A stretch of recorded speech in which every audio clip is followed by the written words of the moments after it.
আরে রমজান মাসে তুই মেয়ে লোক জনসম্মুখে সিগারেট খাবি কোন কারণে? এক কথা বলেন না কেন? উনি যে উদ্যোগ নিয়েছে, যে মন্তব্য করেছে, 100 ভাগ হালাল মন্তব্য করেছে। এমনি তো পাবলিক প্লেসে সিগারেট খাওয়া ঠিক। ওই যে পুলিশ বসে আছে, ওনারা আইন জানে না যে পাবলিক প্লেসে কেউ যদি সিগারেট খায়, ধূমপান করে, তার কত টাকা জরিমানা ভাই?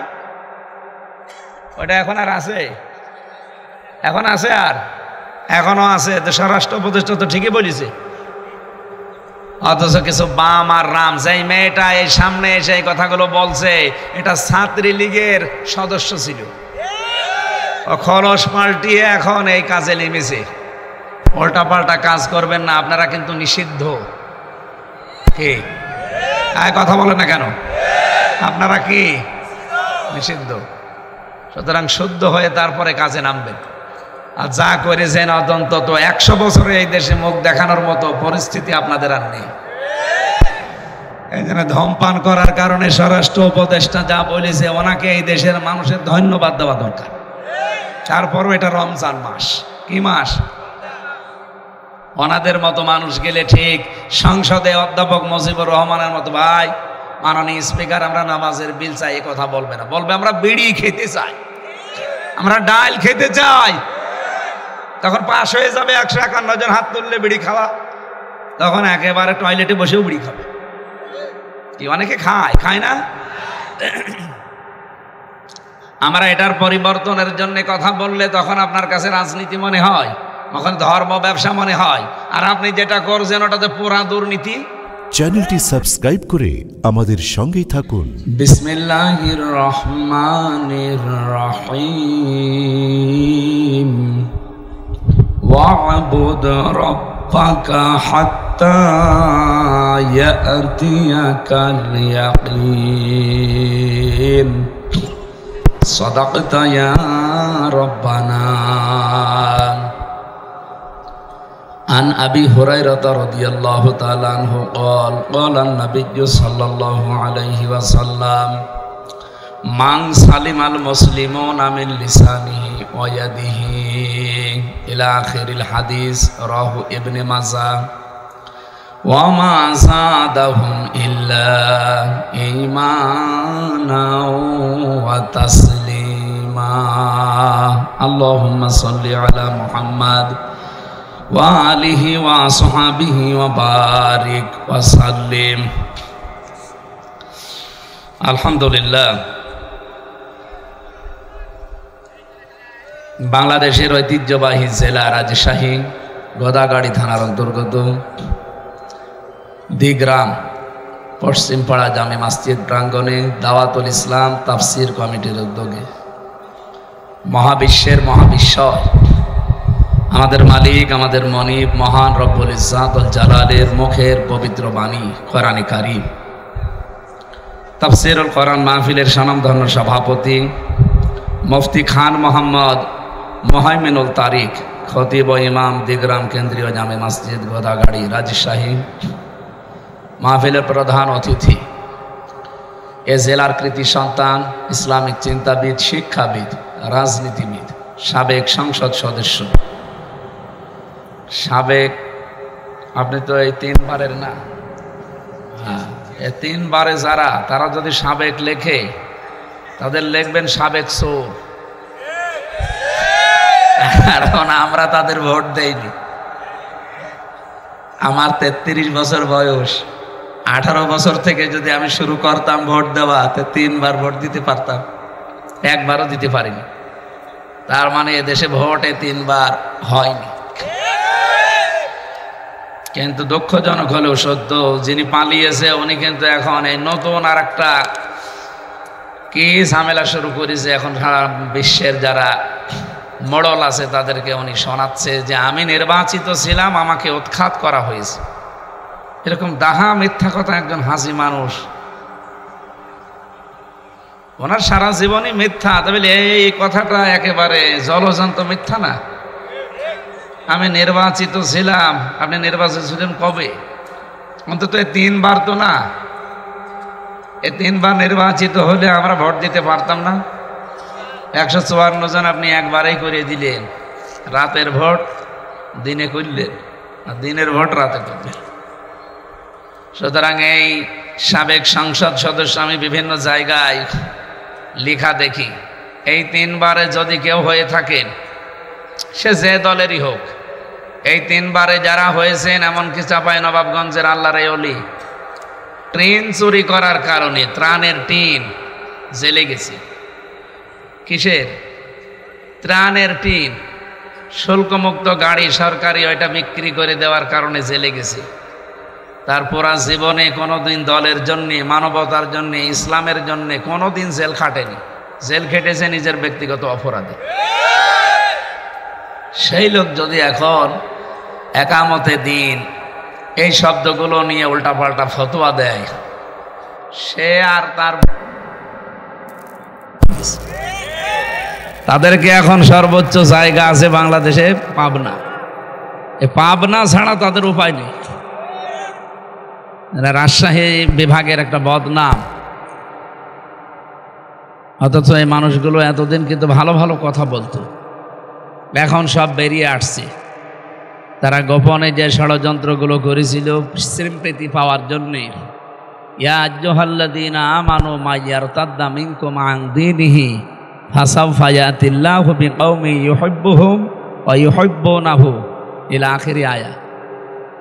সূরা মায়েদার 54 নম্বর আয়াতে আল্লাহ জানিয়েছেন, এই এদিকে তাকান, হে ইমানদারেরা, যদি কেউ আমার দিন থেকে ফিরে যায় তোমাদের ভেতরে, অতি শীঘ্রই তোমাদের ওপর আমি এমন একটা দল নিয়ে আসব, এমন একটা জাতিকে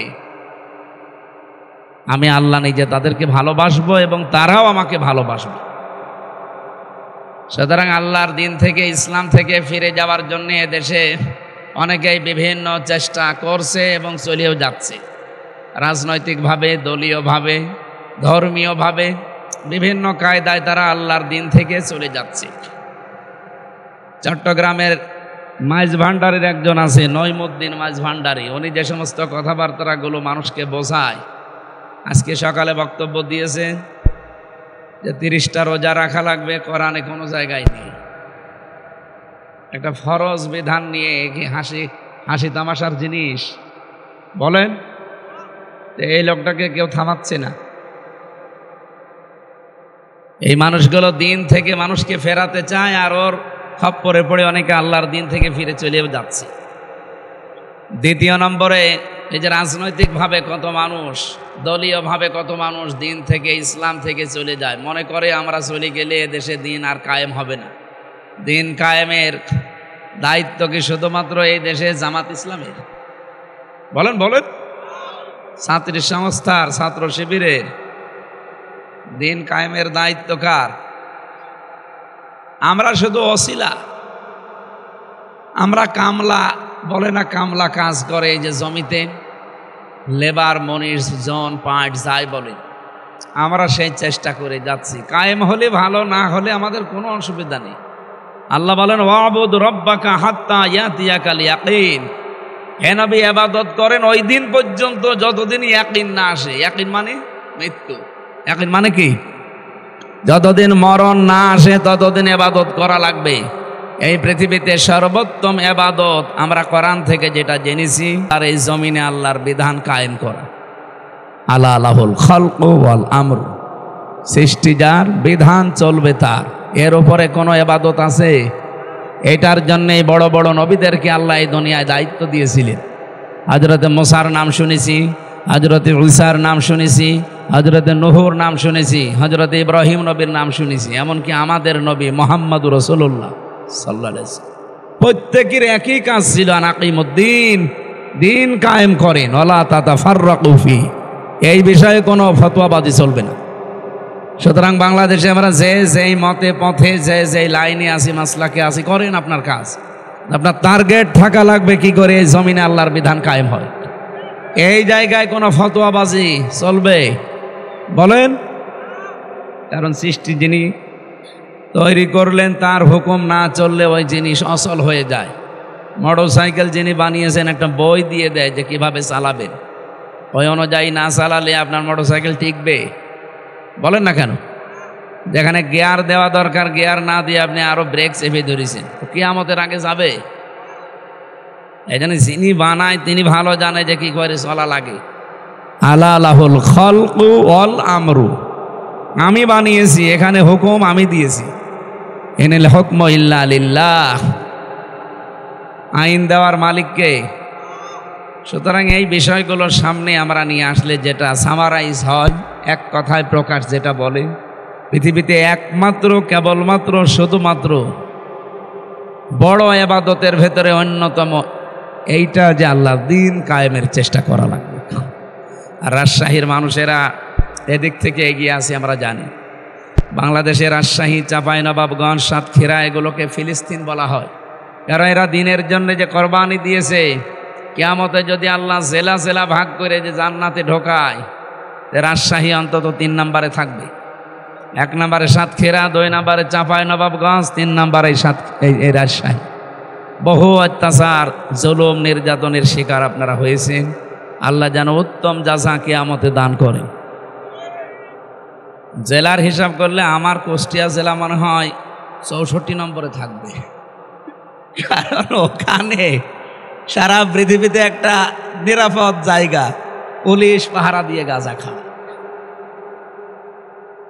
আমি সারা পৃথিবীর কথাই বলছি, এমন কোন জায়গা নেই যেখানে পুলিশ পাহারা দিয়ে গাঁজা খাওয়ায়, কিন্তু বাংলাদেশের কুষ্টিয়ায় লালনের মাজারে পুলিশ এই যে ভাইরা পাহারা দেয়, বলে খা আমরা আসি, কেউ কিছু বলবে না। প্রকাশ্য সেজদা দেয় কবরে।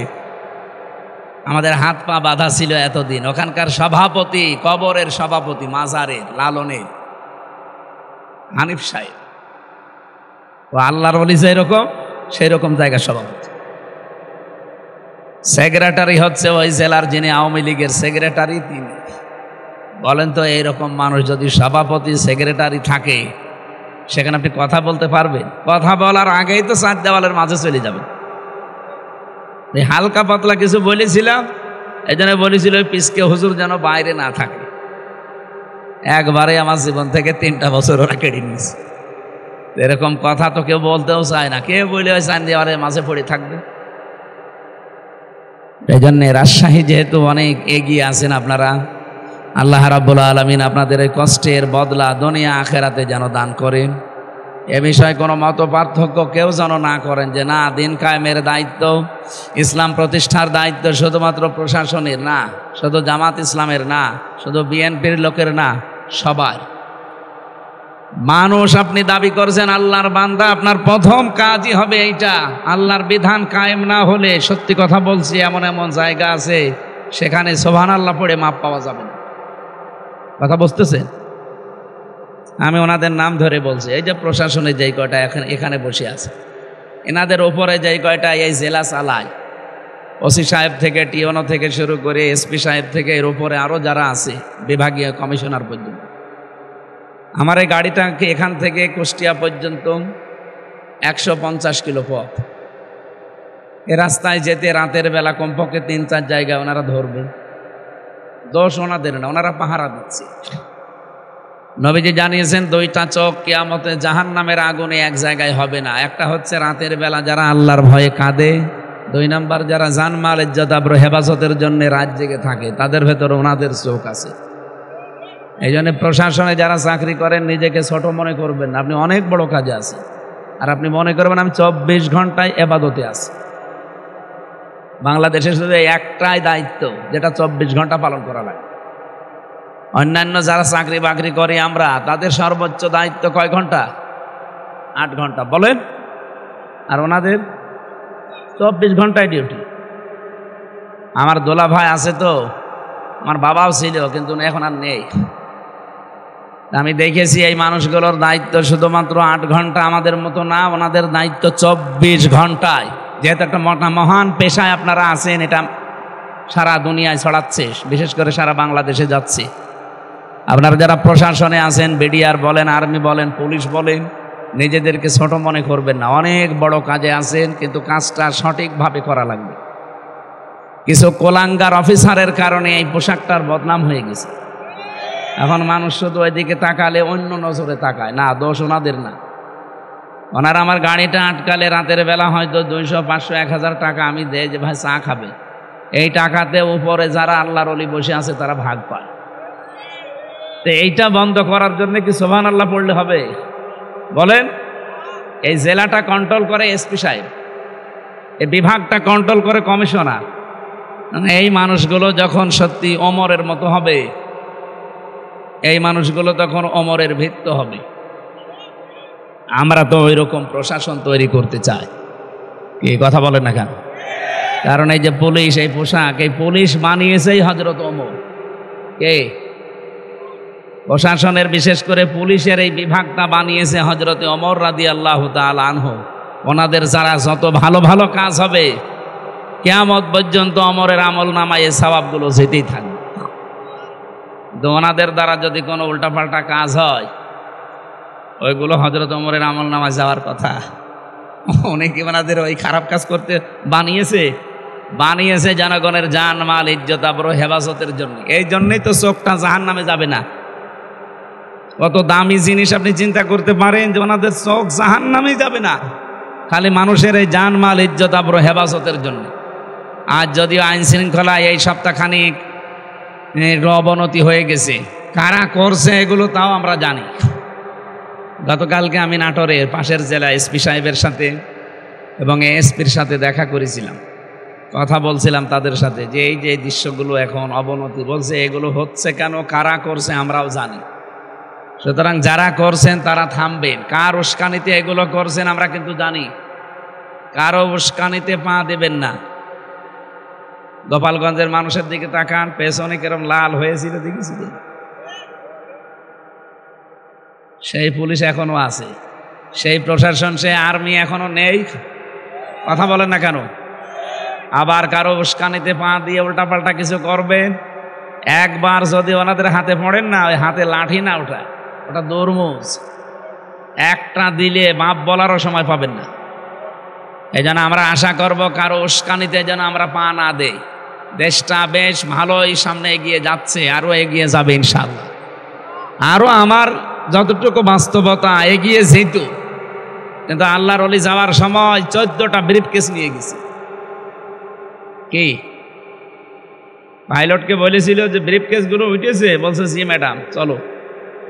আর একটা কথাও বলেনি। অন্তত কাওয়া কাকুকে তো বলতে পারতো যে কাওয়া চলে গেলাম, তাও বলেন। আমার নাম্বারটা জোগাড় করে বলতে পারতো না যে হামজা 3 বছর জেল খাটালাম, আমি চলে যাচ্ছি, দোয়া করো, তাও বলেন। চলে গেল চুরি করে। যাওয়ার সময় কি ছাই আর মাটি নিয়ে গেছে? কি নিয়ে গেছে? এই কারণেই তো আমরা এখন ঋণী। কতগুলো ঋণ আমাদের মাথার উপরে দিয়ে গেলেন। এদেশে এখন কেউ জন্ম নিলে তার মাথার উপরে 1,10,000 টাকা ঋণ, হোকলা করে দিয়ে গেছে দেশটা। আর বলে যে আমি কি করেছি, যে আমার অপরাধ কি? আপনি এখনো অপরাধ টের পাননি। আপনার জীবনের সবচাইতে বড় অপরাধ আয়না ঘর। কথা বলেন না কেন? আর এই আয়না ঘরের কারণেই কিন্তু তামাম দুনিয়ায় 257টা রাষ্ট্রের 10 জন নিকৃষ্ট মানুষের তালিকা পেয়েছি কয়েকদিন আগে। এই যে আজকে 4 তারিখ, 1 তারিখে তালিকা বের হয়েছিল। তামাম দুনিয়ায় 10 জন মানুষ এই পৃথিবীর জমিনে এখন নিকৃষ্ট। তার ভেতরে 1 নম্বরে হাসিনা, 2 নম্বরে বাশার আল আসাদ, 3 নম্বরে নেতানিয়াহু, 4 নম্বরে আশরাফ ঘানি। এরকম 10 জনের নাম পেলাম। অন্য যাদেরই নাম থাক আমার অসুবিধা নেই, কিন্তু 1 নম্বরে আমাদের আল্লাহর ওলির নাম। কি করেছে উনি বলেন তো? আমি তো নিজে ভিকটিম, আমিও 10 দিন ছিলাম। আমি ওই মাটির নিচে 10 দিন আমিও ছিলাম। আমি তো মিনিটাই ছিলাম। বিগটাই যে কি অত্যাচার এখন আপনারা টের পাচ্ছেন। এরপরও কি ষড়যন্ত্র ওরা থামিয়ে রেখেছিল? মোদিকে দিয়ে আবার পাঠিয়েছিল আমেরিকায়। ট্রাম্পের কাছে আমাদের দেশ সম্পর্কে বানিয়ে সানিয়ে মিথ্যা বলবে, কিন্তু না। যেই দিন মোদি গেছে ট্রাম্পের কাছে, ঠিক ওই দিন আন্তর্জাতিক মিডিয়াগুলো নিয়ে ডক্টর ইউনূস আয়না ঘরে গেছে। মুখ খোলেন, আমিও খুলে দিচ্ছি। জাতিসংঘ রিপোর্ট দিয়েছে ওই দিনই। ট্রাম্প যাতে মাতাল হলো তাহলে ঠিক আছে। ও যেই কথা শুনেছে, শোনার পরে এদিকে আন্তর্জাতিক মিডিয়ার সব আয়না ঘর উন্মুক্ত করেছে। এই দেখেন, এই করেছিল। চেয়ার দেখেছেন না আপনারা? ওটা এভাবে কাঁপে, আমিও দেখেছি। ওইটা আমি দেখিনি, আমারটা ছিল ঘোড়া চেয়ার। আমার আগে একজন লোককে নিয়ে গেল, ছাত্র দলের চট্টগ্রামের একজন ভাইকে, ওরে নিয়ে যেয়ে দেখি চিল্লাচ্ছে, এভাবে হাত বেঁধে দেয় চেয়ারের সাথে ক্লিপ দিয়ে, এই গলাটা আটকিয়ে দেয় একটা ফিতা দিয়ে, মাথাটা কালো কাপড় পরিয়ে দেয়, ওনার হাত পা মাথা সব নড়াতেই পারবেন না। একবার শুধু সুইচ টিপ দেবে, এক টিপে 120 বার ঘুরবে। চিন্তা করতে পারে মাথার ভেতরে কত সূক্ষ্ম সূক্ষ্ম জিনিস আছে জানে? ফ্রন্টাল লব পেয়েছি আমি, প্যারাইটাল লব পেয়েছি, অক্সিপিটাল লব পেয়েছি, টেম্পোরাল লব পেয়েছি, মোটর কর্টেক্স পেয়েছি, সেন্সরি কর্টেক্স পেয়েছি, লব পেয়েছি। এখানে 70,000 জিনিস দিয়ে ঘেরা আছে। আর এত সূক্ষ্ম এই মগজগুলোর সাথে সেট করা, আপনি 1 মিনিটে যদি 120 বার ঘোরেন, সেকেন্ডে কয়বার? আপনারা কি ঘুমাচ্ছে? আপনি নিজেকে ওই জায়গায় একটু দাঁড় করান তো, 1 মিনিট পরে মনে হবে আমি 8-10টা দুনিয়া দেখতে পাচ্ছি।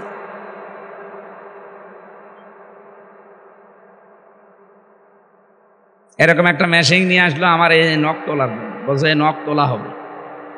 আমি দেখলাম আমার হাত, আমার আগে যারে নিয়ে গেছে ওর হাত তো বাঁধা। মেশিনটা এমন মাপে তৈরি করা, পায়ের সাথে আর হাতের সাথে, শুধু একবার টিপ দেবে, একবারে নখগুলো সব খুলে চলে যাবে। আরে নখ খুলে গেলেও তো হয় না, ওর উপর আবার লবণ ছিটিয়ে দেয়। ওই পুলিশকে জিজ্ঞাসা করেন, ওরা যদি দায়িত্ব এরকম থাকে ও বলতে পারে।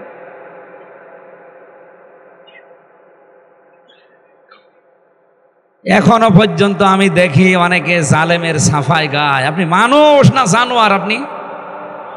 আপনারে তো পরে কিছু যায়নি, আপনি টের পাননি। আপনার বাবারে যদি ওই ব্যারিস্টার আরমানের মতো 8 বছর আয়না ঘরে রেখে দিত, আপনি টের পেতেন যে কারে কি বলে। এজন্য তামাম দুনিয়ার ভেতরে নিকৃষ্ট মানুষের 1 নাম্বার তালিকায় ওনার নাম, একটা হাজি মানুষ। আমাদের দেশের বদনাম হয়ে গেছে সারা বিশ্বের কাছে। আমরা ওই বদনাম ঘোষাতে চাই সামনে, এমন একটা দেশ উপহার দিতে চাই কোরআনের মাধ্যমে, এটা যেন সত্যি রোল মডেল হয়।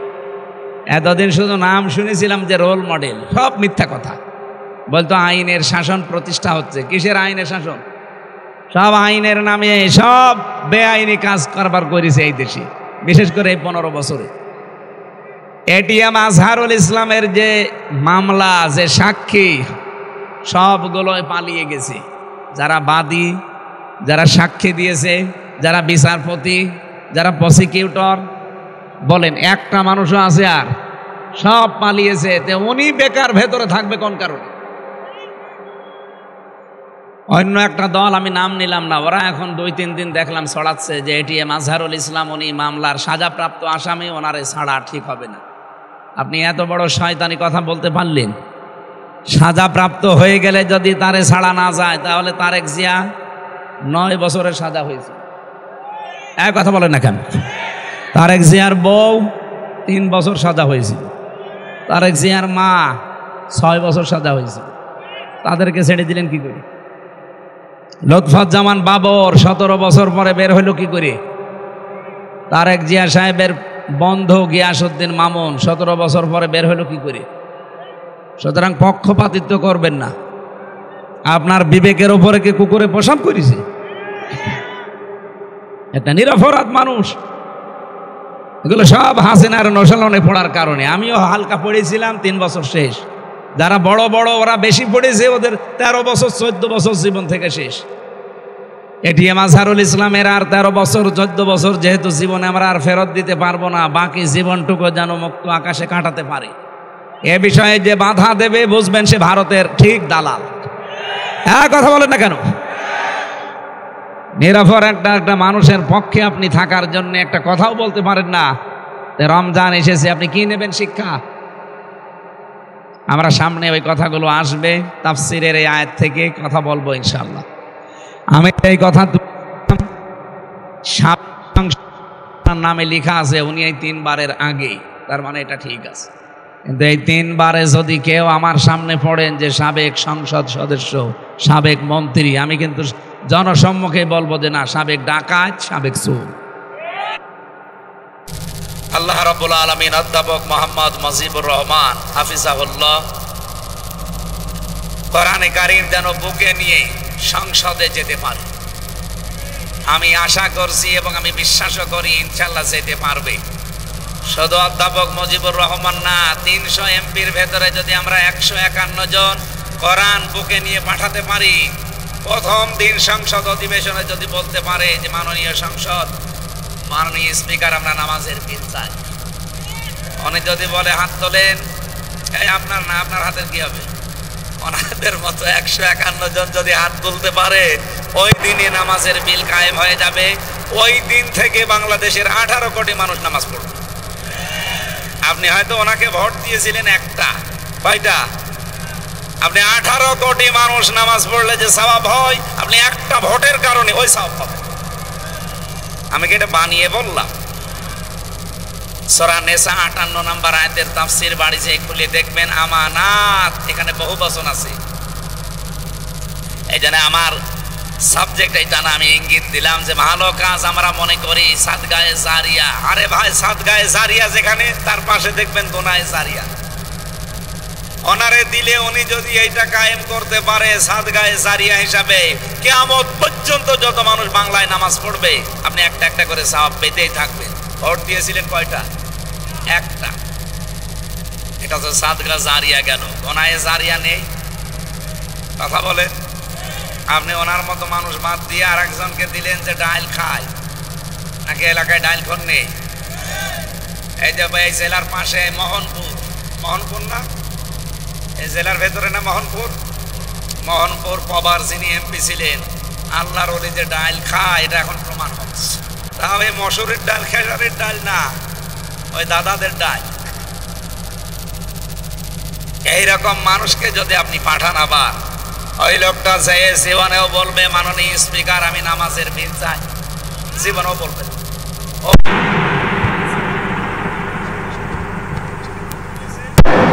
ওইটা নিয়ে ওনার পদত্যাগ দাবি করছে। আরে রমজান মাসে তুই মেয়ে লোক জনসম্মুখে সিগারেট খাবি কোন কারণে? কথা বলেন না কেন? উনি যে উদ্যোগ নিয়েছে, যে মন্তব্য করেছে, 100 ভাগ হালাল মন্তব্য করেছে।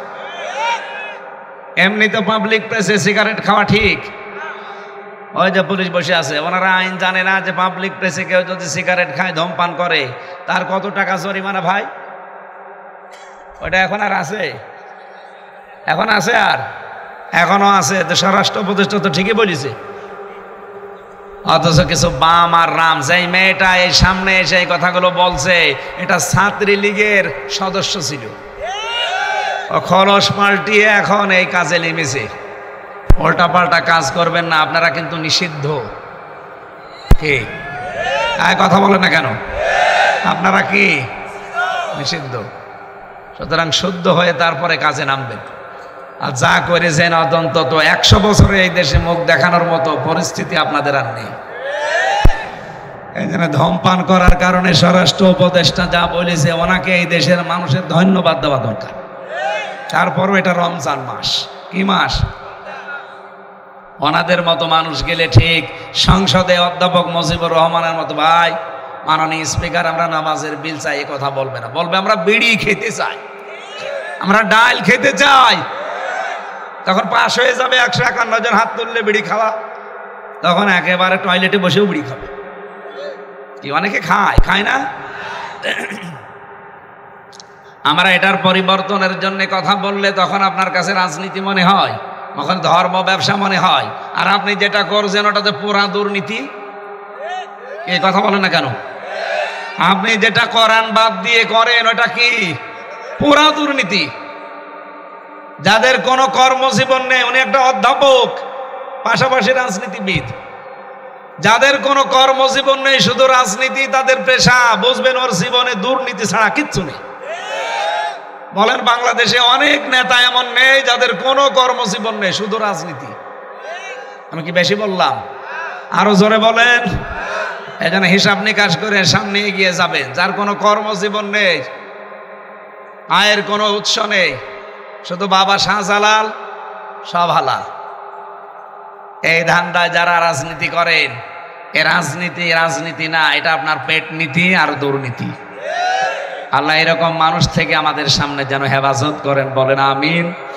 আমরা এমন সংসদ সদস্য দেখতে চাই যারা আমাদেরকে জান্নাতের পথ দেখাবে, জাহান্নামের পথগুলো যারা বন্ধ করে দেবে, বলেন আমিন। এতক্ষণ যারাই কথা বললেন, মাওলানা হোসাইন মাহফুজ, মাওলানা হারুন রশিদ সহ নামনা জানার সম্মানিত ব্যক্তিবর্গ, এই মাহফিলের বরেণ্য সদস্য যারা, তাদেরকে ধন্যবাদ জানাচ্ছি। সামনে বসা মুসলমান ভাইরা, পর্দার আড়ালের সম্মানিতা মা এবং বোনেরা, প্রশাসনের ভাইরা, প্রাণপ্রিয় রাজশাহীবাসী, আমরা কোরআনে কারিম থেকে একটা মাত্র আয়াত পড়েছি, সূরা হিজরের 99 নম্বর আয়াত। লক্ষ লক্ষ হাদিস থেকে একটা হাদিসের সামনের অংশটা পড়েছি। আমরা এই দুইটা সামনে নিয়ে তাফসীরুল কোরআন লিখেছেন, তাফসীর আকারে কথা বলবো ইনশাআল্লাহ। জবান খুলে শয়তান যেন আশপাশে না থাকে, শয়তানের ওয়াসওয়াসা থেকে আমরা পানাহ চাচ্ছি, বলেন আউযু বিল্লাহি মিনাশ শাইতানির রাজিম, বিসমিল্লাহির রহমানির রহিম, ওয়া'বুদ রাব্বাকা হাত্তা ইয়াতিয়াকাল ইয়াকিন।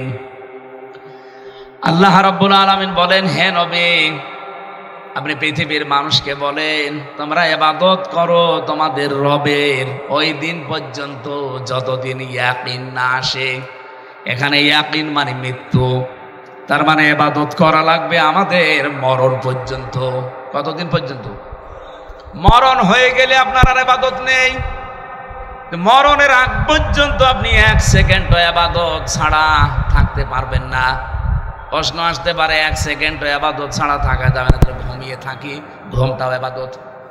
আপনি যদি আল্লাহুম্মা বিইসমিকা আমুতু ওয়া আহইয়া এটা পড়ে জিকির করতে করতে ঘুমিয়ে যান, 8 ঘন্টাও যদি আপনি ঘুমান, যখন উঠবেন আলহামদুলিল্লাহিল্লাযী আহয়ানা বা'দা মা আমাতানা ওয়া ইলাইহিন নুশুর, ঘুম থেকে উঠে যখন এইটা পড়বেন 8 ঘন্টায় আপনি মনে করবেন যে আমি ইবাদতে ছিলাম। জোরে বলেন সুবহানাল্লাহ। আর আজ শাহীবাসী কি বুঝলেন? এখানে আপনার ঘুমটাও ইবাদত। পুলিশের যে বললাম যে 24 ঘন্টা ইবাদত, এই কারণেই বলেছি ওনারা যখন ঘুম থেকে উঠে বিসমিল্লাহ বলে ওনাদের পোশাক আশাক পরে কর্মজীবনের জন্য প্রস্তুতি নেয়, যতক্ষণ ডিউটিতে আছে পুরাটাই মনে হয় যে আমার নামাজে আছে। সুবহানাল্লাহ বলতে পারবেন না? এখন হয়তো ডিউটি করছে জনগণের ইজ্জত আবরু শৃঙ্খলা ঠিক রাখার জন্য, এখনো যেন তারা মনে করে যে আমরা ইবাদতে নামাজে আছি। পৃথিবীর নিকৃষ্ট কাজ আমরা জানি টয়লেট। কেউ যদি বাম পা দিয়ে বলে আল্লাহুম্মা ইন্নী আউযু বিকা মিনাল খুবুসি ওয়াল খাবাইস, 8-10 মিনিট যাই থাকবে পায়খানায়, বের হওয়ার সময় ডান পা দিয়ে যদি বলে গফরানাক আলহামদুলিল্লাহিল্লাযী আযহাবা আন্নিল আযা ওয়া আফানি, নবীজি বলেন এই 8-10 মিনিট যা টয়লেটে বসে আছে পুরাটাই ইবাদত। বাড়ি যাই সুবহানাল্লাহ বলেন। বলেন তো আপনি কি বুঝলেন এখান থেকে? আমি দুইটা কথা বললাম, একটা ঘুম আর একটা টয়লেট। নিকৃষ্ট কাজ একটা টয়লেট করা। এই 8-10 মিনিট যদি আপনার ইবাদত হিসাবে গণ্য হয়ে যায়, এই পৃথিবীতে এমন কোন কাজ আছে যে মুমিন জীবনে ইবাদত হবে না? আপনি যদি স্ত্রীর সাথে হাসি মুখে কথা বলেন, ওইটাও ইবাদত। সুবহানাল্লাহ বলতে পারেন না? কেউ যদি স্ত্রীর দিকে হাত এগিয়ে দেয়, ও যদি মহব্বতের সাথে চেপে ধরে, সারাদিন যে গনাগুলো হয়েছিল সগীরা, নবীজি বলেন সব হাতের ফাঁকা দিয়ে ঝরে যায়। আমরা স্ত্রীর দিকে তাকায়ও, হাতও ধরি, নিজেরটা বাদ দিয়ে অন্যেরটা। এরকম মানুষ দেশে নেই? আরে মানুষ, তারপরও অবিবাহিত কোনো মানুষের সাথে লাইন মাইন করে বিয়ে করলে তো মেনে নেওয়া যায়। এত চরিত্র নিম্নে পৌঁছে গেছে তারা মানুষ, অধিকাংশগুলো লাইন করে ভাবির সাথে, বিবাহিত মেয়েদের সাথে, প্রতিবেশীর বউর সাথে। এরকম মানুষ এখানে কারা আছেন? হাত তোলেন তো। ও রাজশাহী তো সব আল্লাহর ওলি, ভালো আছে। যদি এরকম কোন রোগে রোগী থাকেন যে নিজের বউ ভালো লাগে না, অন্যেরটা দেখলেই কেমন যেন আনন্দ লাগে, এটা একটা রোগ। এটা কি? এই রোগ ভালো হওয়ার 2টা ঔষধ আছে, একটা হচ্ছে হোমিওপ্যাথি আর একটা অ্যালোপ্যাথি। নাকি? অবশ্য ঠিক। হোমিওপ্যাথি অ্যালোপ্যাথিতে হবে? সূরা নূরের 30 নম্বর আয়াতে আল্লাহ ঔষধ দিয়েছেন যাদের এই রোগ আছে। সেদিন আমার মোবাইল একজন মেসেজ দিয়েছিল, ও বাড়ি কক্সবাজার। হুজুর বিয়ের পরে প্রথম বছর তো ভালোই লাগছিল, যে এখনও ছাতা আর ভাল লাগে না, এক জিনিস আর কতদিন। আরে শয়তান, ও যদি বলে যে এক জিনিস আর কতদিন, তো ওর বউ কি বলবে? ওর বউ বলতে পারে না যে এক জিনিস আর কয়দিন? না, এটা আপনার একটা রোগ। নিজেরটা ভালো লাগে না, অন্যেরটা ভালো লাগে। এটা কি বলেন তো? এই রোগ কি এই রাজশাহী আছে? আপনি একেবারে পুলিশের দিকে না তাকিয়ে আল্লাহর দিকে তাকিয়ে হাত তোলেন তো ভাই।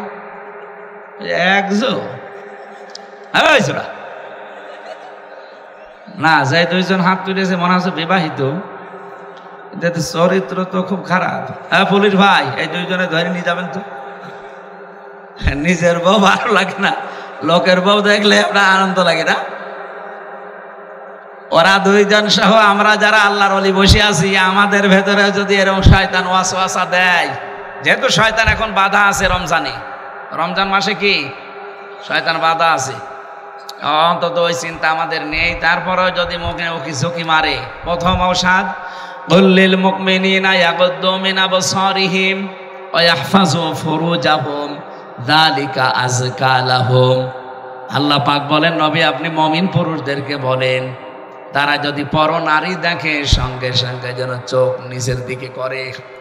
2 নম্বরে তাদের লজ্জাস্থান যেন তারা হেফাজত করে, এইটাই পবিত্রতম পন্থা। সুতরাং পবিত্র হওয়ার জন্যে কোরআনের এই ঔষধ ছাড়া পৃথিবীর কোন ঔষধ দিয়ে আপনার চরিত্র সংশোধন করতে পারবেন? বলেন বলেন না। 4:30টায় আজান হবে, 4:45-এ নামাজ হবে। এখানে আমি নিজে নামাজ, আমার তো পড়ানো হবে না, আমার 2 রাকাত আমি নিজে নামাজ পড়বো। আর পুলিশ আজকে সব ওযু করে নামাজ পড়াবো। পুলিশরা এমনি নামাজ পড়ে, আমি জানি, চেহারা দেখে বোঝা যাচ্ছে নামাজি। আমি আসার সময় ওসি সাহেবের সাথে নাকি এই যে গাড়ি নিয়ে চলে গেল, দেখা হয়েছিল, কথা বললো, বলছে আমাদের ভাইরা আছে, আপনারা যান, অসুবিধা নেই। সুশৃঙ্খলভাবে অনুষ্ঠান শেষ করে মোনাজাত করে আমরা বাড়ি যাব। এর আগে কয়েকজন চলে যাবেন? যান, চলে যান। ওনার না সেমিনার আছে গুরুত্বপূর্ণ, উনি চলে যাচ্ছে। আপনারও কি সেমিনার আছে? আপনার কি কাজ এত গুরুত্বপূর্ণ? আসর পর্যন্ত থাকা যাবে না? এই আয়াতের মূল শিক্ষাগুলো আমি 7টা বের করেছি, আমরা আজকে এখান থেকে বের করে বাড়ি নিয়ে যাব। থাকবেন তো ইনশাআল্লাহ? প্রথমে যেটা বলছিলাম, আপনি মেয়ে লোকের দিকে তাকাতেই পারবেন না। না, বিষয়টা এমন না, তাকাতে পারবেন, কিন্তু 14 জন মেয়ে লোকের দিকে। কয়জন? আপনার নিজের মা, নিজের বোন, নিজের ফুফু, নিজের খালা, নিজের মেয়ে, এরকম 14 জন মহিলা বাদ দিয়ে পৃথিবীর কোন মহিলা যদি সামনে পড়ে, সে যেরকমই হোক না কেন, প্রথম নজর পড়ার সঙ্গে সঙ্গে চোখ নিচের দিকে করা লাগবে। এই ঔষধ কার? আরো জোরে বলেন। এটা যারা যারা সত্যি মেনে চলতে পারতাম, পুলিশের কাছে এত মামলা দেওয়া লাগতো না। আপনি থানাতে যান, যে দেখেন অধিকাংশ মামলা মেয়েলি হয়, মেয়ে লোক নিয়ে, না জমি জায়গা নিয়ে। এই 2টা ছাড়া মামলা আছে ওনাদের কাছে, সব এই 2টা। তা আমরা নিজের চোখকে যদি আজকে থেকে কন্ট্রোল করতে পারি, অন্তত এই মামলা আর যাবে না ওনাদের কাছে। আরে ভাই, আপনার নিজের মেয়ের দিকে আপনি কোনোদিন খারাপ নজরে তাকাতে পারেন? বলেন বলেন। নিজের মায়ের দিকে, নিজের ফুফুর দিকে বলেন না কেন? তাহলে অন্য যেগুলো আছে যদি চোখ পড়েও যায়, প্রথম নজর মাপ, পরের নজর পাপ। এই জন্য প্রথম নজর যদি পড়ে যায়, সঙ্গে সঙ্গে নিজের চোখ নিজের দিকে করবেন। এটা শুধু পুরুষের জন্য না, মেয়ে লোকের জন্যেও। কথা বলে না কেন? মেয়ে লোককেও আল্লাহ জানিয়েছে, 14 জন পুরুষ মানুষ বাদ দিয়ে পৃথিবীর যে কোনো পুরুষ যদি সামনে পড়ে যায়, চোখ নিচের দিকে করবেন। তার ভেতরে নিজের বাবা, নিজের ভাই, নিজের ছেলে, এরকম 14 জন সূরা নিসার ভেতরে আছে, 21 নম্বর আয়াতে পাবেন। আজকে থেকে যদি মাত্র 1 মাস আপনি আমলটা একটু জারি রাখতে পারেন, আমি গ্যারান্টি দিতে পারি, আল্লাহর কসম, আপনাকে আল্লাহ একটা অনির্বচন সুখ দান করবে। শব্দটাও কি বললাম? একটা অনির্বাচন শোক, একটা বাংলা শব্দ খুব কড়া, একটা অনির্বাচন শোক আপনি পাবেন। এটা পৃথিবীতে কিনতে পাওয়া যাবে না, এটা আল্লাহ যিনি বানিয়েছেন তিনি আপনাকে দেবেন এই ঔষধ খাওয়ার কারণে। আজকে থেকে আমাদের চরিত্রকে সংশোধনের জন্য আল্লাহর এই ঔষধ নারী পুরুষ আমরা সবাই। হ্যাঁ, কষ্ট হবে, শয়তান তো জাল পেতে বসে আছে, কষ্ট হবে। তারপরেও যেহেতু রোজা রাখার দ্বারা আল্লাহ আমাদেরকে একটা জিনিস দিতে চান, সেটা হচ্ছে তাকওয়া। সেটা কি? আমি একটা একটু 1 মিনিটে ব্যাখ্যা করছি, তারপরে আমার আলোচনায় যাচ্ছি। ইন্নাল্লাযীনা তাকাউ ইযা মাসসাহুম তাইফুম মিনাশ শাইতানি তাযাক্কারু ফাইদা হুম মুবলিসুন। সূরা আরাফের 102 নম্বর আয়াতে আল্লাহ জানিয়েছেন, নিশ্চয় যারা তাকওয়া অবলম্বন করবে রমজানের রোজা রাখার দ্বারা, ইদা মাসসাহুম তাইফুম মিনাশ শাইতান, শয়তান যদি তাদেরকে ওয়াসওয়াসা দেয়, তাযাক্কারু, তাকওয়া থাকার কারণে সঙ্গে সঙ্গে তারা আল্লাহর কথা স্মরণ করবে, আল্লাহর আযাবের কথা, আল্লাহর নিয়ামতের কথা, আল্লাহর পুরস্কারের কথা, জান্নাত জাহান্নামের কথা, এগুলো স্মরণ করার সঙ্গে সঙ্গে ওই মানুষগুলো ওই অবাধ্য কাজ থেকে তারা নিজেদেরকে বিরত রাখবে। ফাইদা হুম মুবলিসুন, তাদের এই অন্তর্দৃষ্টি খুলে যাবে। চোখ কিন্তু দুইটা, ভেতরে একটা কাজ করছে, অন্তরের চোখ আর একটা চর্ম চোখ। এই দুইটাই যখন তার সামনে ওপেন হয়ে যাবে, খুলে যাবে, এই মানুষগুলো তখন সঙ্গে সঙ্গে এই মেয়ে লোকের দিকে তাকানোকে গণা মনে করে ফিরিয়ে নিয়ে আসবে চোখ। আরে ঔষধটা মাত্র 14 দিন থেকে 1 মাস আপনি খেতে থাকেন, আমল করতে থাকেন, আল্লাহর কসম আপনাকে আল্লাহ ওলি বানিয়ে দেবে। 2 নাম্বারটা আর একটু কড়া। আল্লাহ বলেন তাদের লজ্জাস্থানের হেফাজত করা লাগবে। যদি এটা খুব কঠিন হয়ে দাঁড়িয়েছে এখনকার জামানায়, এই যে মোবাইল যাদের আছে, কম্পিউটার যাদের আছে, ল্যাপটপ যাদের আছে, টেলিভিশন বিশেষ করে যারা এন্টিনা দিয়ে চালান, ডিশ ওয়াইফাই দিয়ে যারা চালান, এই যে এই দৃশ্যগুলো, যন্ত্র ছোট কিন্তু এইগুলো জাহান্নামে যাওয়ার বড় কারণ। মানুষের লজ্জাস্থানকে, চরিত্রকে ধ্বংস করার জন্য এর চাইতে বড় মাধ্যম আর নেই। হ্যাঁ, এগুলো ব্যবহার করে আপনি জান্নাতের দিকে এগিয়েও যেতে পারেন, আর এগুলোর অপব্যবহারের কারণে আপনি জাহান্নামও কিনে ফেলতে পারেন। ভারতের 36টা চ্যানেল আমাদের দেশে চলছে। কয়টা? 36টা। অথচ এই দেশের একটা চ্যানেলও ভারতে পাইনি আমি। আমার তো এমন কোন রাজ্য বাকি নেই ভারতে যে আমি যাইনি, প্রায় জায়গায় আমার ঘোরা আছে। না, ওখানে শুধু এটিএন বাংলা পেয়েছিলাম, তাও আংশিক। অথচ ওদের 36টা আমাদের দেশে চলছে। বলেন একটাও তো চরিত্র ভালো হওয়ার কোন চ্যানেল আছে? সব চরিত্র ধ্বংস করার। বলেন বলেন। রোজা রেখে আমি জানি অনেক নারী এবং পুরুষেরা, পুরুষেরটা বাদ দিলাম, অনেক মেয়েরা ভারতের এই চ্যানেলগুলো ওরা অলরেডি বন্ধ করেছে যে রোজার মাসে দেখবো না। আপনি যখন সিদ্ধান্ত নিয়েছেন মুসলমানদের মেয়েদের জন্য, বউদের জন্য, মাদের জন্য ভারতের একটা চ্যানেলও দেখা যায় নেই। কারণ কি করে সংসার ভাঙা লাগে, স্বামীর মনে দুঃখ দেওয়া লাগে, বউ শাশুড়ির ভেতরে দ্বন্দ্ব, এইটা ছাড়া কিচ্ছু নেই। এক কথা বলেন এখানে। এইরকম কোন চকলখড়ি জিনিস মেয়েরা, মুসলমানরা দেখতে পারে? আপনারা দেখেন, আপনারা দেখেন, আমি জানি।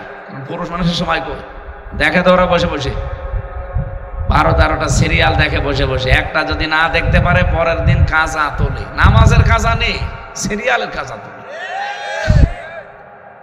মাসলা যেহেতু মনে এসেছে বলে ফেলি, মা বোনেরা যারা এসেছেন বিভিন্ন জায়গায় বসে আছেন, রমজানের এই মাস যারা পেলেন, ফামাং শাহিদা মিনকুমুশ শাহরা ফালিয়াসুম, তোমাদের ভেতরে কেউ যদি রোজার মাস পায় সে যেন অবশ্যই রোজা রাখে। এ নির্দেশ কার?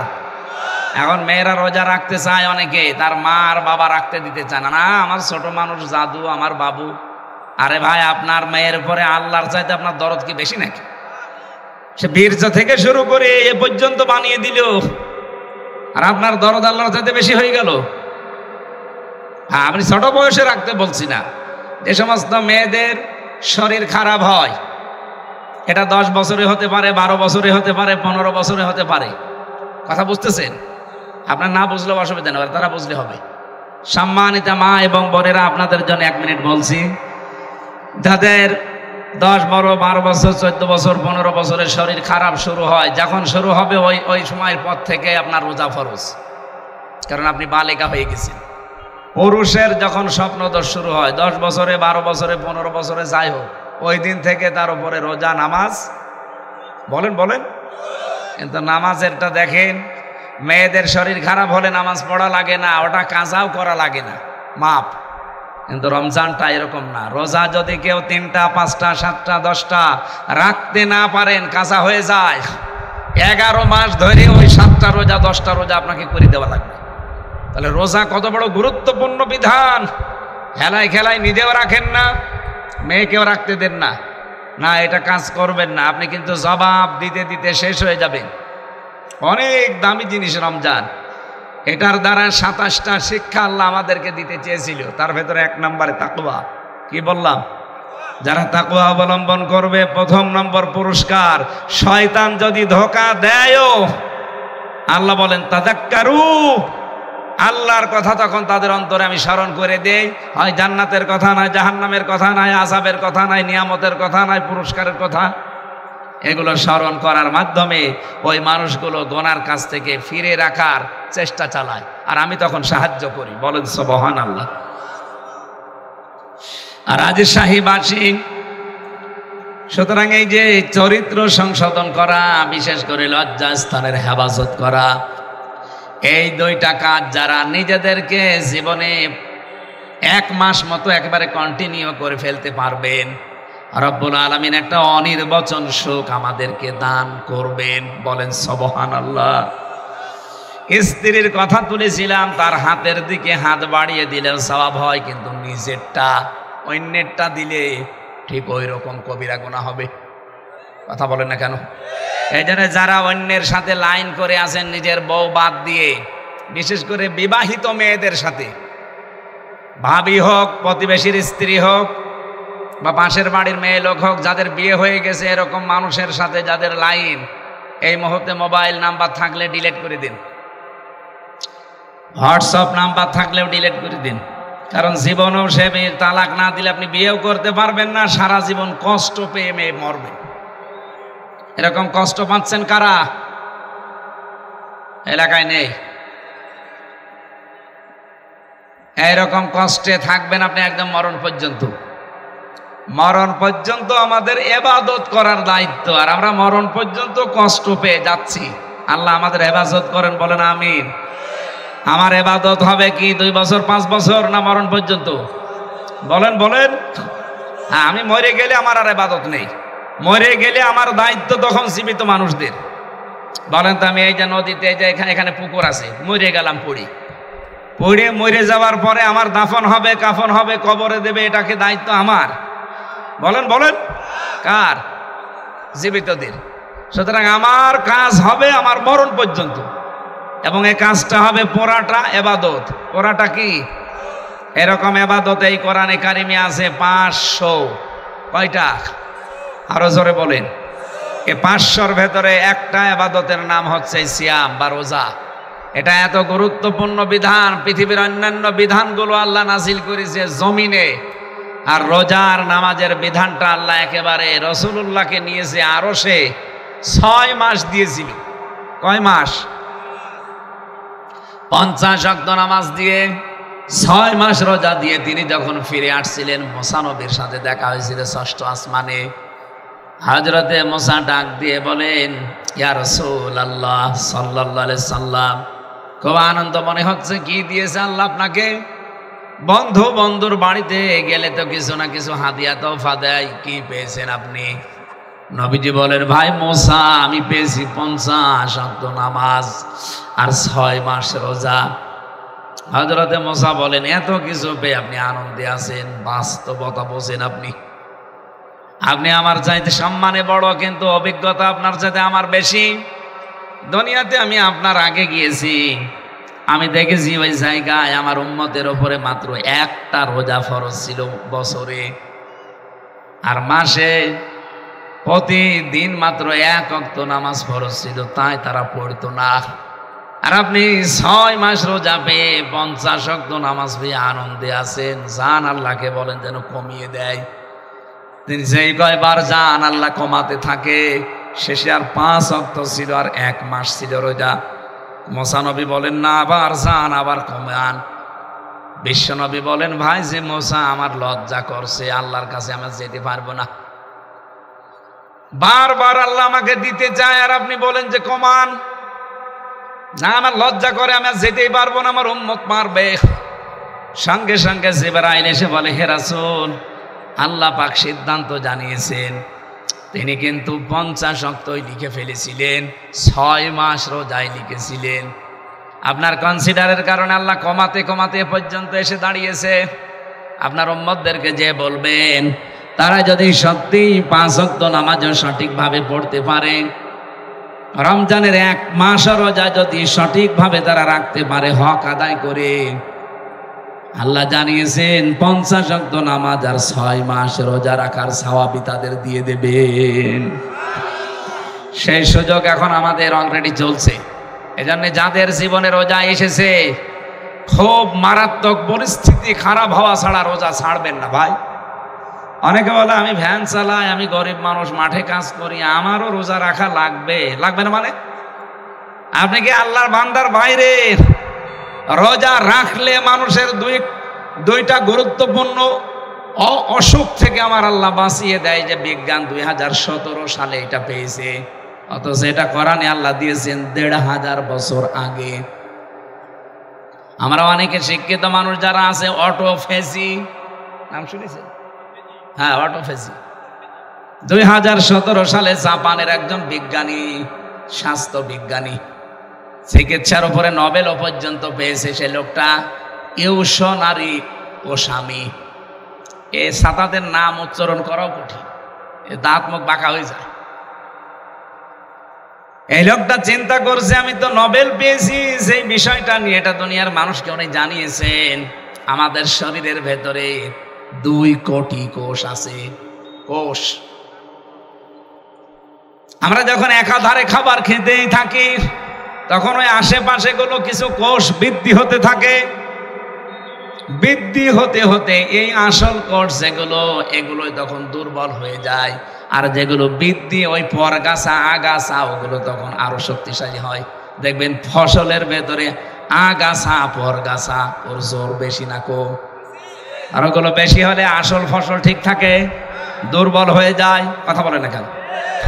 এই কোষগুলো আল্লাহ যেগুলো দিয়েছেন শরীর কন্ট্রোল করার জন্য, এগুলো তখন আর দাম নেই, কমে যায়। ওই পরগাছা অতিরিক্ত যেগুলো, ওগুলো এত শক্তিশালী হতে থাকে। উনি চিন্তা করলেন, এটা কমানো যায় কি করে। 13 বছর গবেষণা করে এই তথ্য দুনিয়ার মানুষকে দিয়েছে।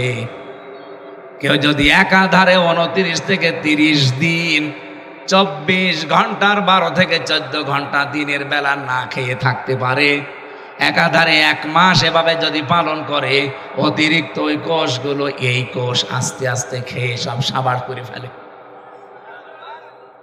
এগুলো যদি সাবার না হয়, উনি দেখেছেন রক্তের ভেতরে 5 প্রকার ক্যান্সার হওয়ার সম্ভাবনা বেশি। আমাদের এই যে 3.5 হাত বডির ভেতরে 5.5 কেজি রক্ত আছে, এখানে প্রায় 5 প্রকার ক্যান্সার হয়। ওই অটোফেজি আবিষ্কারের মাধ্যমে তিনি দেখিয়েছেন। ওই কোষগুলো যেগুলো পরগাছা আগাছা অতিরিক্ত, ওগুলো বৃদ্ধি হতে থাকে, তখন আপনার আসল কোষ দুর্বল হয়ে যায়, ক্যান্সার দেখা দেয়। 2 নম্বরে টিউমার, হয় এটা ভেসে উঠবে, নাই রক্তের ভেতরেই থাকবে। অনেকের দেখবেন শরীরের ভেতরে টিউমার ভেসে ওঠে, যে একটা ভেসে উঠেছে। এটা আমার জেলখানা থাকতে হয়েছিল 3 বছরে, ওখানে তো চিকিৎসা ছিল না, করতে পারি নাই। বের হয়েও যে সময় দেব, সে সময়ও পাই না। উনি বলছে 30 দিন যদি একাধারে দিনের বেলায় কেউ না খেয়ে থাকতে পারে, অটোমেটিক ভাবে, ওই ন্যাচারাল ভাবে যেগুলো তৈরি হয়, ওনার তো আল্লাহ বলে না, বলে যে গডের দেওয়া প্রাকৃতিক ভাবে, প্রকৃতিগত ভাবে যেগুলো তৈরি হওয়া 2 কোটি, ওগুলো তখন এই আশপাশে যা থাকে খেতে আরম্ভ করে। খেতে খেতে খেতে খেতে 30 দিনে পুরা সাবাড় করে ফেলে। আপনার রক্তে 5 প্রকার ক্যান্সার আর টিউমার হওয়া থেকে তখন আপনি বাঁচতে পারেন। বলেন তো রোজা রাখার দ্বারা এই উপকার উনি চিন্তা করলেন? পৃথিবীতে কোনো ধর্মীয় গ্রন্থে তথ্য পাওয়া যায় কিনা? 4,500 ধর্মীয় গ্রন্থ আছে দুনিয়ায়। কত? 4,500 উল্লেখযোগ্য যেগুলো তিনি মিলিয়েছিলেন, দেখি কোনটা মিলানো যায়। সর্বশেষ তিনি আমাদের কোরআন, মুসলমানদের ধর্মীয় গ্রন্থ সূরা বাকারার 184 নম্বর আয়াতের শেষের অংশের সাথে তিনি এই তথ্যটা মিল পেয়েছেন। ওয়া আনতাসুমু খায়রুল লাকুম। রাব্বুল আলামিন বলেন, তোমরা রোজা রাখো, তাহলে তোমাদের উপকার হবে, তোমাদের ভালো হবে। কি ভালো হবে? তার 1 নাম্বার ভালো তিনি এইটা দিয়েছেন। এখানে ধনী হোক গরিব হোক, রোজা রাখলে মারাত্মক এই অসুস্থতা থেকে, অসুখ থেকে আল্লাহ আপনাদেরকে আমাদেরকে বাঁচাবেন। বলেন সুবহানাল্লাহ। 2 নম্বরে, কোনো মানুষ যদি রোজা রাখার অভ্যাস করে, আমরা 2 জন নবীর নাম পড়েছি কিতাবে। একজন নবী হযরতে নূহ আলাইহিস সালাম, সারা জীবনে কোনোদিন তিনি অসুস্থ হননি। 950 বছর হায়াত পেয়েছিলেন, সারা জীবনই তিনি রোজা রাখতেন। বিজ্ঞানও এখন প্রমাণ করছে রোজা রাখলে শরীরের ভেতরে অনেক জার্ম আল্লাহ শুকিয়ে দেয়, নষ্ট হয়ে যায়। ওগুলো এমনি এমনি আপনি সুস্থতা অনুভব করবেন। এতে যারা বলে আমি গ্যাসের কারণে রোজা রাখতে পারি না, এটা একটা ভণ্ডামি। রোজা রাখলে গ্যাস আরো ভালো হয়। যারা বলে আমি ডায়াবেটিসের কারণে রোজা রাখতে পারি না, আরে ভাই আমি নিজে তো পরীক্ষিত। জেলখানায় গিয়ে আমার ডায়াবেটিস 27 হয়ে গিয়েছিল। এই যে 3 দিন রোজা রাখার দ্বারা আমার মনে হচ্ছে যে আমার ভালোই লাগছে। এই জন্য রোজা রাখলে বিজ্ঞানও প্রমাণ করছে যে রোজা রাখার দ্বারা মানুষের ডায়াবেটিস আরো কন্ট্রোল হয়। সুবহানাল্লাহ বলতে পারেন? রোজার মাস যারা পেয়েছেন, রোজা ছেড়ে দেবেন। বলেন, উদ্বুদ্ধ করবেন আরো যারা রাখতে চায় বা রাখতে পারে এরকম মানুষদেরকে। আমার ভাইরা, 3 নাম্বারটা পেয়েছি, কোন মানুষ যদি রোজা রাখার দ্বারা তাকওয়া অবলম্বন করতে পারে, যেটা এটা ইবাদতের ভেতরে অন্যতম একটা ইবাদত। তাকওয়া অবলম্বন করার দ্বারা দুনিয়া আখিরাতে তো ফায়দা আছে। আল্লাহ পাক এই পৃথিবীতেও যদি কোনো বিপদেও পড়ে, এই রোজা রাখার দ্বারা যে তাকওয়া অর্জন হয়েছে, এই তাকওয়ার কারণে মহান আল্লাহ তার ওই বিপদটাও দূর করে দেয়। হযরত ইউসুফ নবীর দিকে আপনি তাকাবেন, 7টা দরজায় তার তালা লাগানো ছিল। জুলাইখা এমন একটা জায়গায় নিয়ে তাকে প্রেম নিবেদন করেছিল। হযরত ইউসুফ কিন্তু চরিত্রের মহা দুর্যোগের ভেতরে পড়ে গিয়েছিলেন। ওই সময় বলেছেন রব্বুল আলামিন কুয়ায় ফেলেছিল ছোটবেলায়, ভাইরা তুমি আমাকে বাঁচিয়ে দিয়েছো আমার জীবনটা, কিন্তু আজকে আমি ঘরের ভেতরে এমন অবস্থায় আছি, এখানে শুধু জীবন না আমার ঈমান বাঁচানোই দায় হয়ে পড়েছে। কারণ মানুষ হিসাবে তার ভেতরেও চাহিদা ছিল না, ছিল না? কোরআনে কারীম জানিয়েছে, ওয়ালাকাদ হাম্মাত বিহি ওয়া হাম্মা বিহা। জুলাইখা যেমন জেনা করার জন্য সব খুলে রাজি, ইউসুফ নবীও রাজি। হ্যাঁ না, মানে এখানে বাংলা অর্থ তো এইটাই আসবে, ওয়ালাকাদ হাম্মাত বিহি ওয়া হাম্মা বিহা। 2 জনে রাজি। ইউসুফ নবীও রাজি ছিল, কারণ তার মানবিক যে গুণাবলী এগুলো তো তার ভেতরে আছে। আমির হামজার মতো 100 মানুষের যৌবন আল্লাহ নবীদেরকে দিয়েছিলেন। তারপরও সামনে যিনি দাঁড়িয়ে আছেন যেমন তেমন কালো ধলা মেয়ে লোক না, এটা বিশ্ব সুন্দরীর ভেতরে একজন। আমরা তাফসিরে 4 জন মহিলার নাম পেয়েছি। এই পৃথিবীতে এত সুন্দর করে আল্লাহ আর কাউকে বানাননি, আর বানাবেনও না। 1 নম্বরে আমাদের আদি মাতা হযরতে হাওয়া আলাইহিস সালাম, 2 নম্বরে জুলাইখা। এত সুন্দর করে আল্লাহ তার কাটিং তৈরি করেছিলেন, দেখলে মানুষের ক্ষুধা পর্যন্ত মিটে যেত। কি সুন্দর হতে পারে বলেন তো আপনি? পৃথিবীতে এখন যারা বিশ্ব সুন্দরী হয়, এদেরকেই দেখলে নাকি মানুষ হা করে থাকে। তাহলে জুলাইখা কত সুন্দরী হতে পারে? যেহেতু তার সন্তান আদি হয়নি, এজন্য তার যৌবনও ঠিক ছিল। 2 জন পুরুষকে আল্লাহ সবচাইতে সৌন্দর্যের অধিকারী বানিয়েছিলেন। তার 1 নম্বরে আমাদের নবী মুহাম্মদুর রাসূলুল্লাহ সাল্লাল্লাহু আলাইহি সাল্লাম, 2 নম্বরে হযরতে ইউসুফ নবী। তাহলে পৃথিবীর একজন সুন্দরী পুরুষ, সুন্দরী মহিলার সুন্দর না পুরুষ দুইজন এক ঘরের ভেতরে, মানবিক গুণাবলী তো তাদের ভেতরে ছিল। এজন্য আল্লাহ দিয়েছেন আলাকাদ হাম্মাদ বিহি ও হাম্মা বিহা। জুলাইখা যেমন রাজি, ইউসুফও রাজি। বাংলা অর্থ এটাই লেখা আছে। তাফসিরে জালালাইন থেকে বলছি, লাউলা বুরহানা রব্বি, আল্লাহ পাক বলেন তার রব যদি তাকে কিছু দলিল প্রমাণ না দেখাতেন, ইউসুফ নবীও কিন্তু বিপদে পড়ে গিয়েছিলেন। কি দলিল দেখালেন রব? এক নম্বরে দলিল তাকে দেখিয়েছেন, সরাসরি জান্নাত থেকে একটা চিরকুট নিয়ে এসে হযরত জিবরাইল মেলে ধরেছে। ওখানে লেখা আছে, ইউসুফ আমি তোমার মালিক আল্লাহ রাব্বুল আলামিন বলছি তুমি কিন্তু জিনা করতে পারো না। দুই নম্বরে তার বাবা ইয়াকুব আলাইহিস সালামের সূরাত আল্লাহ হাজির করে দিয়েছিলেন। বাবা যেন সামনে দাঁড়িয়ে বলছে, ইউসুফ আমি তোমার বাবা বলছি তুমি কিন্তু জিনা করতে পারো না। সন্তান যত খারাপ হোক বাবার সামনে কাজ করবে কেউ? এই দুইটা দলিল দেখে আল্লাহর দিকে ভরসা করে তিনি দৌড় দিলেন সামনে। তিনি জানতেন না যে সামনের দরজা খুলবে। শুধু ভরসার তাওয়াক্কুল ছিল কার উপরে? আরো জোরে বলেন, কাযালিকা লিনাসরিফা আনহুস ওয়াল ফাহশা ইন্নাহু মিন ইবাদিনাল মুখলাসিন। আল্লাহ পাক বলেন এইভাবেই আমি আল্লাহ তার থেকে অন্যায় এবং অন্য যে অবাধ্যতা এগুলো দূর করে নিয়েছিলাম। আমার মুখলেস বান্দাদেরকে আমি আল্লাহ এইভাবে করেই ভালোবাসি। এখান থেকে আমি যে শিক্ষাটা পেয়েছি, হযরত ইউসুফ আল্লাহর ভয়ে চরিত্রের এই মহা দুর্যোগের সময় তিনি যে চেষ্টা করেছিলেন, শুধু রব্বুল আলামিন সামনের দরজাগুলো সব তার কুদরত দিয়ে খুলে দিয়েছিলেন। ইউসুফ নবীর ধারণাও ছিল না যে জায়গায় দরজা খুলতে পারে। আমরা যদি কিয়ামত পর্যন্ত যারা দুনিয়ায় আসবে, আল্লাহর ভয় রোজার দ্বারা যেটা তৈরি হয় তাকওয়া, রোজার দ্বারা তাকওয়া তৈরি হয়, এটার প্রমাণ আমরা নিজেই। এখন আমার কিন্তু সারাদিন এমনিতে জার্নি, আর সকাল থেকে আমি পরিবারের পেছনে সময় দিচ্ছিলাম বিভিন্ন জায়গায়।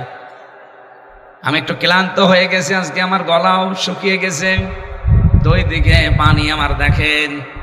আমি যদি একটা ডোব দিয়ে নিচে যে পানি খাই, আল্লাহ ছাড়া কেউ টের পাবে?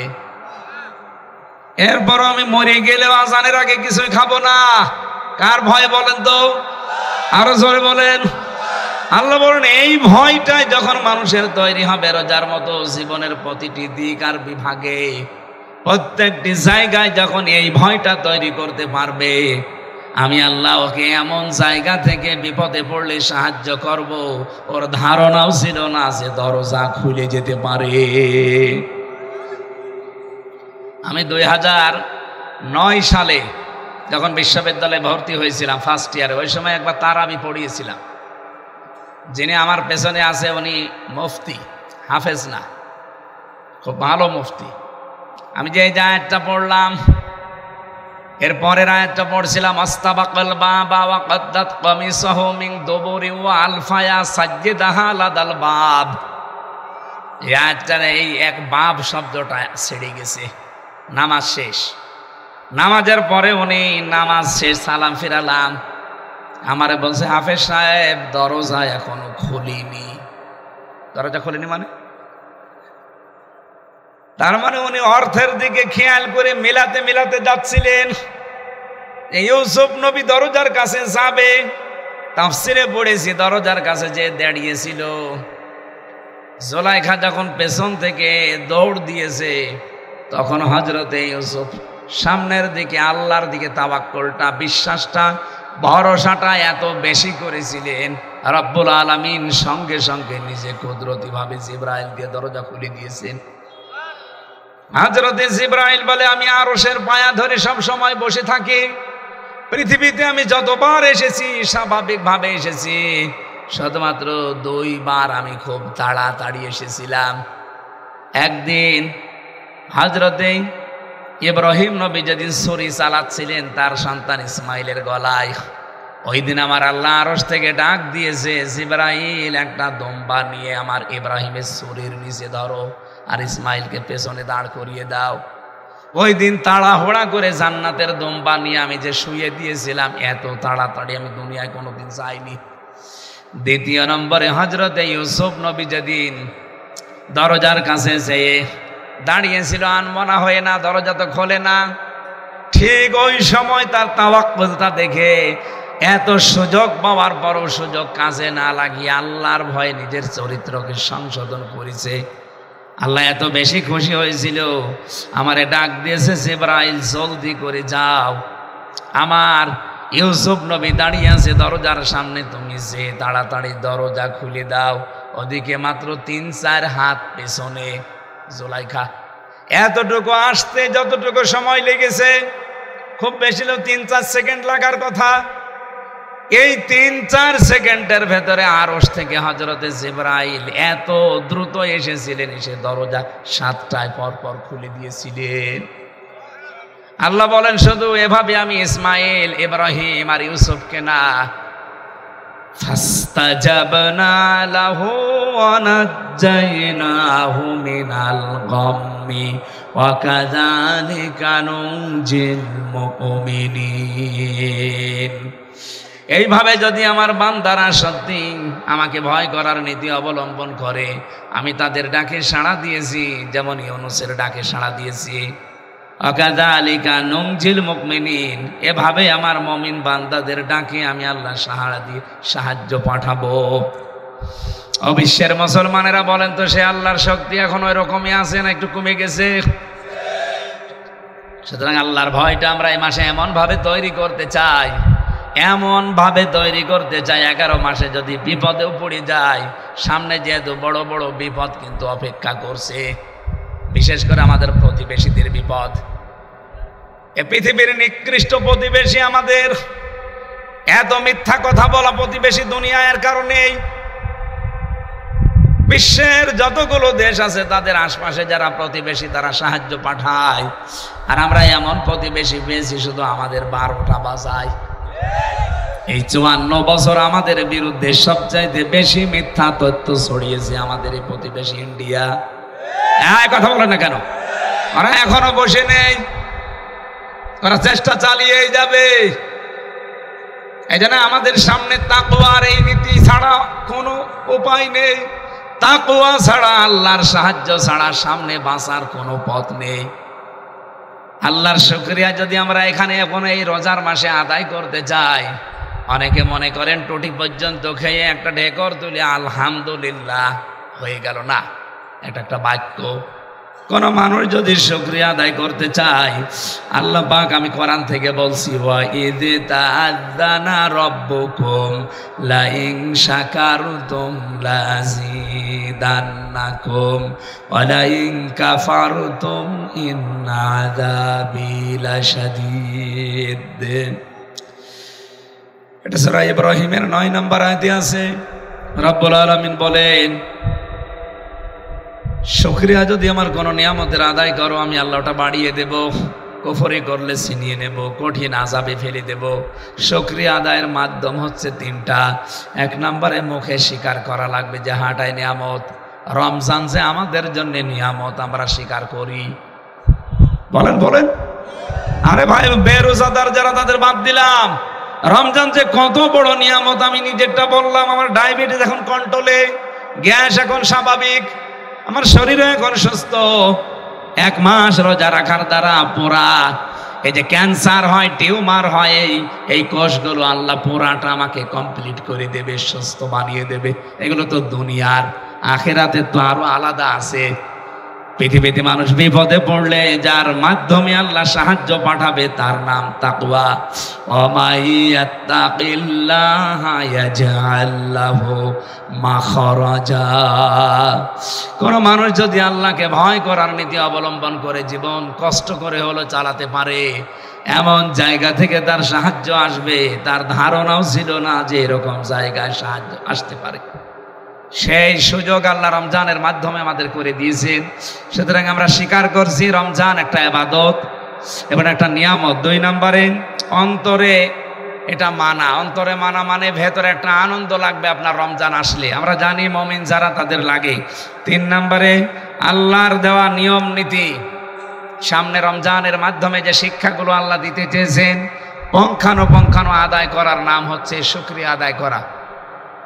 এই তিনটা সামনে রেখে রমজানের শুকরিয়া আদায় করে বাকি 11টা মাস আমরা যেন আদায় করে চলতে পারি, আমিন।